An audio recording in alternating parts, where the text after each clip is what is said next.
eh,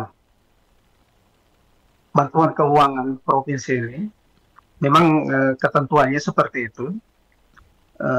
Sebagai dasar itu sudah jelas di beberapa aturan, mulai dari Undang-Undang Desa, Permendagri tentang pengelolaan keuangan desa dan sebagainya, itu memang sudah jelas ya, bagaimana mengatur ya soal apa namanya tadi bantuan keuangan dari pemerintah provinsi atau kabupaten kota ini. Nah, sebagai dasar memang untuk APBD itu jelas harus diatur melalui peraturan gubernur tentang mekanisme atau penyaluran bantuan keuangan ini. Nah, seperti tadi awal saya sudah sampaikan, yang jadi persoalan ini bukan hanya soal regulasi. Kalau regulasi memang kita sudah siapkan memang dari awal. Kita mengacu dari beberapa contoh dari beberapa daerah.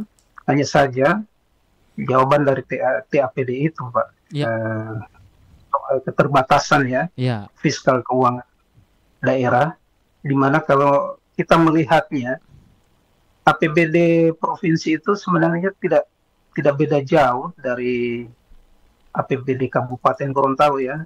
Kita hanya sekitar 1 triliun lebih.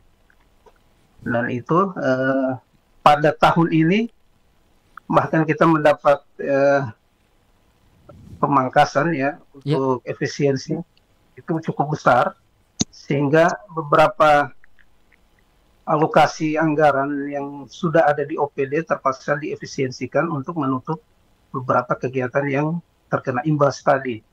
Nah, itu contoh untuk tahun ini. Bahkan sebelum-sebelumnya juga kita dibebankan oleh pelaksanaan pilkada dan sebagainya. Dan ini kita bahkan kemarin itu Pak Agus juga mungkin ikut hadir juga waktu audiens dengan Pak Gubernur Pak Agus ya, di rumah dinas. Itu ada beberapa teman-teman PPDI itu juga menyuarakan hal itu, dan memang Pak Gubernur sendiri masih akan mempertimbangkan, akan mencari solusinya, karena memang begitu besar ya yang harus dipikirkan berkaitan dengan bantuan keuangan ini.